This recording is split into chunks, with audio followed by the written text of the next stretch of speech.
"Walk it off. Stop being a baby," my father yelled as I lay motionless on the ground. My brother stood above me, smirking.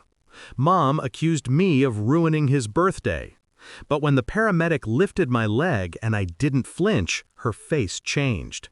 She called for police backup. The MRI would reveal more than a broken spine.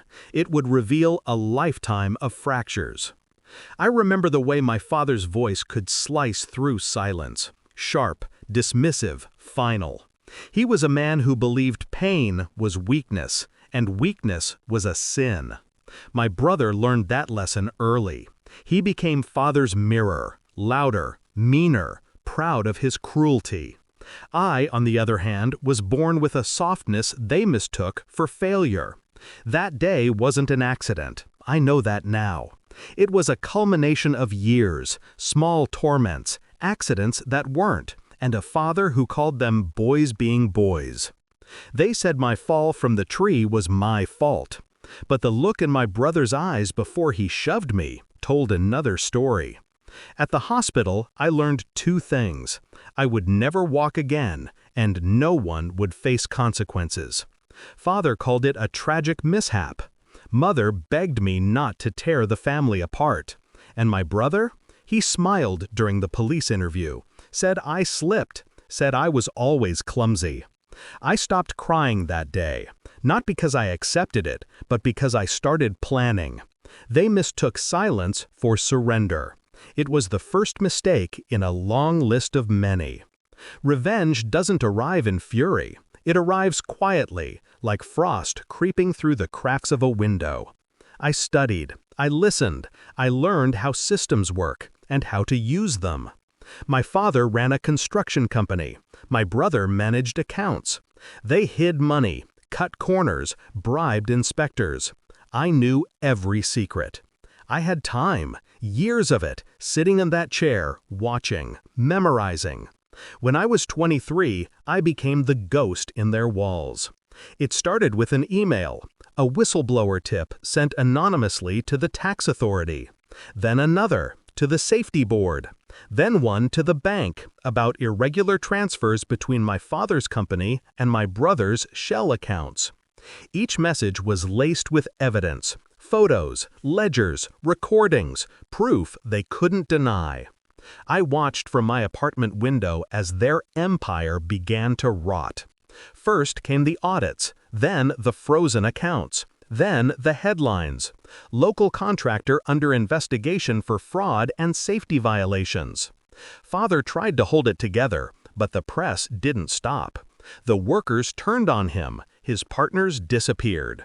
My brother was arrested first. Wire fraud, embezzlement, conspiracy. Father followed soon after. One public outburst too many. One too many lies under oath. Mom called me that night, voice trembling. "They're saying you did this," she whispered. I said nothing. Silence was my inheritance. 6 months later, I wheeled myself into the courtroom. The air was thick with whispers.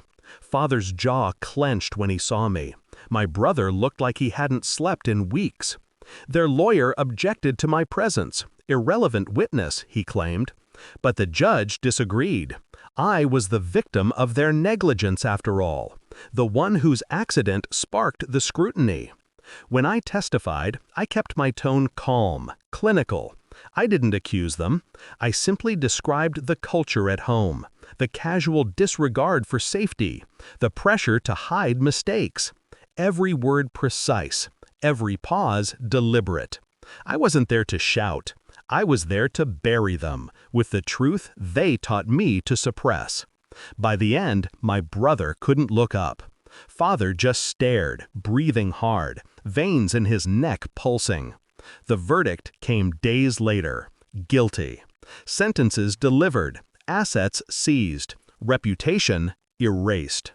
When I left the courthouse, reporters crowded around. They wanted emotion, a statement. I gave them none. Justice doesn't need noise. At home, I poured a drink and watched the evening news. Their mugshots filled the screen. For the first time, they looked small, human, fragile. The way I must have looked lying in the dirt years ago, begging for help that never came. People think revenge is about rage. It's not. It's about balance. The world tilts, and you straighten it. I still can't walk, but when I roll past the mirror now, I see a man who doesn't need to. I see control, precision, freedom. The doctors said the damage to my spine was irreversible. They were right. But what they didn't know was that the real paralysis ended the day I stopped forgiving, and the day I made them crawl.